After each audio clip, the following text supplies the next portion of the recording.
Hey friends, and welcome back to the Girl Means Business podcast. In this episode, we're talking all about social media and more specifically, Instagram and Instagram engagement, how to get more engagement on your Instagram content. It's what we all want. It's what we're here to learn all about this week. Now, when it comes to social media and social media platforms, you have to decide which platform is right for you, for your business, your brand, and for your audience. For me, as a photographer and as an educator, Instagram is my favorite platform by far out of all the platforms.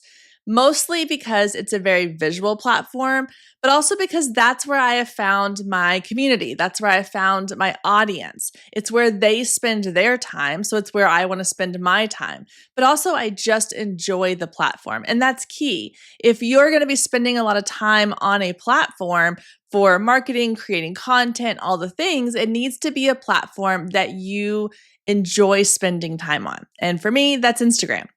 If Instagram is also your platform of choice or one of your platforms of choice, you might have noticed that in the last year and a half, the engagement on the platform has decreased. It's something I see people talking about all the time. Where did my likes go? Where did my comments go? Where did my engagement go? And here's the thing. When we went into COVID, in 2020, we had 2020 and 2021 were like boom years for social media because people were at home. They had more free time. They weren't going out and doing other things in their lives. And so they were spending more time on social media, which means they had more time to engage with a wide variety of content. Then you head into 2022, 2023, and now going into 2024, and everybody's getting back to, quote, normal life. We're going back out and doing things. We're going back into a 9-to-5 job, into an office. Our kids are back in school. We have activities we're going to. We're traveling. We're doing all these things, and we're spending less time on social media. But that doesn't mean that we can't still get really good engagement. It just means that the people who are spending their time on social media are being a little more selective about the content they're engaging with, the content that they are putting out, and the content that they want to, or the accounts that they want to follow. So we have to get creative. We have to use some strategies that are going to help tell our audience, that are going to help draw our audience into our content and want them to choose our content and our accounts as the ones that they spend time engaging with. So how do we do that? Well, that's what this episode's all about. And I have 4 surefire tips that are going to help you get more engagement on your content. Now, my first tip is probably not like the tip you actually want to hear, but it's the tip that you need to hear. And that is consistency. You've heard it before, consistency. You have to be consistent on social media in order to stay relevant, in order to stay on top of mind with your audience. But what does consistent actually mean? A lot of times people confuse consistency with constantly. They think that that means that you need to be putting out content every single day or multiple times a day or even 5 times a week. And that's not necessarily true. Consistency just means that you need to be showing up in a consistent manner so that your audience expects your content. What typically happens, and I am totally guilty of this at some point too, is that you go on and you're like, okay, this is going to be the year that I'm going to be consistent on social media. And for about a month, you schedule out your content and you post regularly and you're seeing some traction being built up.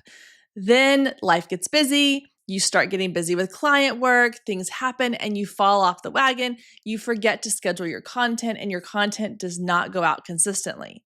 So then you pop in randomly, maybe a month goes by, and then you post. And then another couple weeks go by, and then you post again. And then you get frustrated because you're not getting the engagement that you want.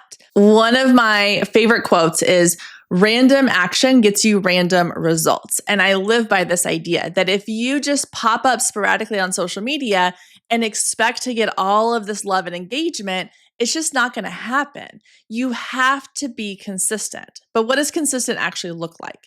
So consistent is different for every single person. There are some accounts out there who consistent means every single day, twice a day, 7 days a week, which is a lot. But that is their sole purpose. Their sole job is to create content. If that's not your sole job, if you are not a content creator, you are a photographer, you're a wedding planner, you're a real estate agent, you have other things to do, and social media is just part of your marketing strategy, posting every single day is probably not going to be the strategy that works for you that you can stay consistent with. Maybe it's posting 3 times a week. Maybe it's posting twice a week. Whatever that looks like for you, whatever that consistent schedule looks like for you is what needs to be your consistency level that you attain for or achieve for or strive for, whatever the saying is. But the point is, pick a consistency level that you can actually stick with. If you go in and you say, I'm going to post 5 days a week, every single week, and that's not sustainable for you, you're going to fall off that schedule. You're going to get frustrated, and then you're going to lose that engagement that you're building up. But if you start off saying, I feel like I can do really well posting 3 times a week, and I can schedule that out, or twice a week and I can schedule that out, and I can stay on top of it because it's not so overwhelming. I'm not having to create 7 pieces of content a week. I only have to create 2 or 3. That's more doable. Then that's your consistency level. It's like the idea with this podcast. Whenever I started this podcast, I knew I had to stay consistent with it. That if I posted episodes every week for 6 months and then dropped off the face of the earth for 2 months and then popped back in with a random episode for a week, and then maybe I skipped 2 weeks and I post for another couple weeks and I skip for a week or 2, I was going to lose my followers. I was going to lose listeners because they are excited to listen or watch, in this case, this episode every single week. And so you have to be consistent with it. And that's the same thing with your social media. Even if it feels like no one is paying attention to your content, people are paying attention. And if you disappear and then just sporadically pop up here one time and twice this week and then not anything for 2 weeks, then one time when you're offering a sale and you expect people to just engage and buy or work with you, it's not going to happen and you're going to get frustrated. So random action creates random results. Consistent action creates consistent results. So that is tip number 1, is find a consistency level that works for you and build up a habit of every Monday you sit down and you schedule your content for the week. Or maybe the first of the month, you schedule your content for the entire month and then it's done. But that way you're able to stay consistent with it. And if you're looking for a scheduling tool to help you with that, I have Metricool, the one that I use, linked down in the show notes. So make sure you check that out. It's a really great tool and you can use it for free to schedule your content. So go down to the show notes and grab that link. Okay, so tip number 2 is going to seem a little childish, but hear me out. If you want people to engage with your content, you have to ask them to engage with your content. So I taught elementary school for 14 years. I taught everything from 2nd grade through 5th grade, and I found that this was consistent across the board. My students were not mind readers. Your audience are not mind readers. If I did not tell my students exactly step by step what I wanted them to do, they weren't going to do it. They were going to do the most minimal thing that they could do to get through the assignment or the project or whatever it was. And same thing goes for adults. Unfortunately, we like to be told exactly what to do. If you are creating content where you are just kind of putting out like this random caption with no real strong call to action, you're not telling people what to do with that content. They're going to look at it, they're going to consume it, they're going to go, oh, that was nice, and then they're going to keep scrolling. They're probably not going to comment. They're probably not going to like or share or save that piece of content because they weren't really told what to do with that content. So unless your content is so powerful that it just inspires people to share it, or it's really entertaining and people want to share it with their friends, you would need to tell people what you want them to do. There are a few instances, but they are rare, where a piece of content is really entertaining or super inspiring, and it doesn't need anything else in order for people to choose to share that content or save that content or send it to somebody else.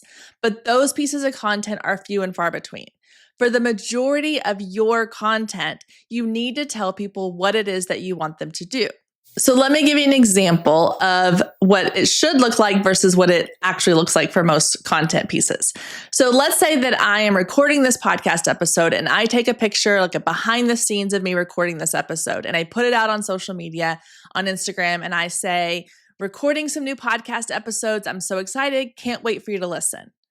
There's probably not going to be a ton of engagement on that post because I didn't really give you anything to do with that information. It's like, oh, great, she's recording episodes. That's fabulous. I might double tap and like it, but there's nothing else really there for people to do.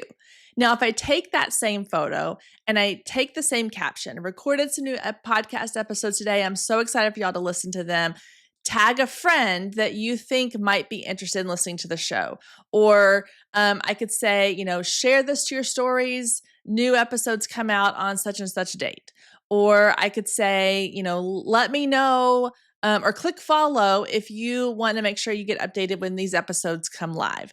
Or, hey, here's some of the topics I recorded about today. Which one are you most excited to listen to? All of those calls to action give them something to do with the content. So instead of just seeing it, maybe liking it and scrolling on, they now have been told, they've been given instructions. They've been told, hey, I need to tag a friend, or, oh, I should share this to my stories because I want more people to listen to this upcoming podcast. Or I should tell her which episode I'm most excited to hear about because maybe she'll record more of those types of episodes. It gives them something to do. Which leads me to our number 3 tip, which kind of ties into this whole thing, is you have to be very specific and keep it simple. So going back to the elementary school kind of analogy, students, young students, elementary students, not only do they have to be given directions, but those directions have to be short, simple, and to the point. Otherwise, they're going to get confused. They're going to get lost in the process, and they're not going to end up doing the thing I want them to do. Same thing with social media. If I want you to leave me a comment, I have to give you clear, specific, simple instructions on what that comment should be. Another saying I love is a confused mind doesn't take action. So if something is confusing to somebody or it makes them think too much or work too hard, they're probably not going to do it. Most people are on social media scrolling because they want to kind of take a break from mentally having to do much in their day. So if you come along and you're asking them to do mental gymnastics just to answer a question or leave a comment, they're going to be like, that's too much work. Keep on going. And so a lot of times what happens is we put up that post about behind the scenes of recording podcast episodes. And we say, if you're excited, let me know what you're excited for, or let me know what you think of the podcast coming back. And that requires people to actually form their own thoughts, ideas, and opinions to put out there. And it might seem really crazy, but that is asking a lot of our social media followers who are on this app, on this platform scrolling for a mental break. So instead, you want to make it as simple as possible. I'll keep with the same example. If I'm posting a behind the scenes photo of me recording podcast episodes and I say, here are 2 upcoming episodes that we have coming out. I'm excited. Here are the topics. Which one are you most excited to listen to, A or B? All they have to do in the comments is write A or B. And if they want to expand on that, they can.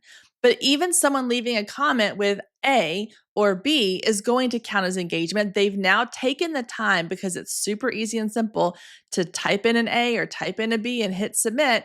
They've now added to my engagement. Not only that, but I now have a really simple way to get feedback from my audience on something that could help me create more and better content going forward. So you want to make sure your content is clear, simple, and specific. So using a call to action that asks a specific question: do you like this photo better in black and white or color? Did you find this strategy helpful? Yes or no? If you, and then you can expand. If you did, share it with a friend or tag a friend, or let me know why you found this helpful in the comments. And then you could even go into your comments and you could engage a little more and you could ask them more specific questions. One strategy along this lines that is incredibly, incredibly helpful is keyword automation. So keyword automation is when, you've probably seen it all over Instagram, but it's when someone puts up a post and they say, hey, if you want to learn more, comment below with this keyword podcast. So go back to that example again. If I post the behind the scenes and I say recording more episodes, so excited, can't wait for you to listen. If you want to check out the latest episodes, type podcast in the comment below and I will send you a direct link to your DMs. Now, here's how that works. You could manually go in and do that. So if someone types podcast, I could go in and click on their name and send them a message, type it all out. Hey, thanks so much. I'm so excited you're glad to listen. Here's a link to the show, copy and paste a link. However, that takes a lot of work. I then have to be checking my messages or my comments very often. And it's not instant. People want instant gratification. So if someone goes into my Instagram at 11 o'clock at night and comments podcast, I'm not really going to see it or respond to it till 7 or 8 the next morning. That's a long time that they have to wait to get something in response to that comment. So instead, we use DM automation tools. So the one that I use, love, and recommend is ManyChat. ManyChat. I will link to it down in the show notes so you can go check it out. Again, you can use it for free to begin with, and it is a great way to automate these keywords. So if you want someone to take action on your post, if I want people to get more information about the podcast or subscribe to the podcast, then they can drop just the word podcast. Again, it keeps it simple. They don't have to think. They don't have to create their own, custom response. They just have to type in the keyword. And then the beauty is it sends them a direct message. So now not only have they commented, they are getting a direct message from me. So they don't have to stop scrolling. They can keep on scrolling through the rest of their content they want to go through. And that direct message is sitting there in their inbox waiting for them when they're ready to go look at it. It's also a great way to start a conversation with somebody because once you're in their DMs, it's a lot easier for them to open up and ask more questions or get feedback or start a conversation. It feels a little bit more like, oh, now we're connected. And they're probably going to be more likely to follow you if they weren't already following you because you're in their DMs. And clearly, you've created content that they wanted to engage with. So DM automation is a really great way to keep it simple enough that people are willing to put in one keyword. They don't even type a full response, one word into the comments, and then they're getting something out of it. So let me give you another example.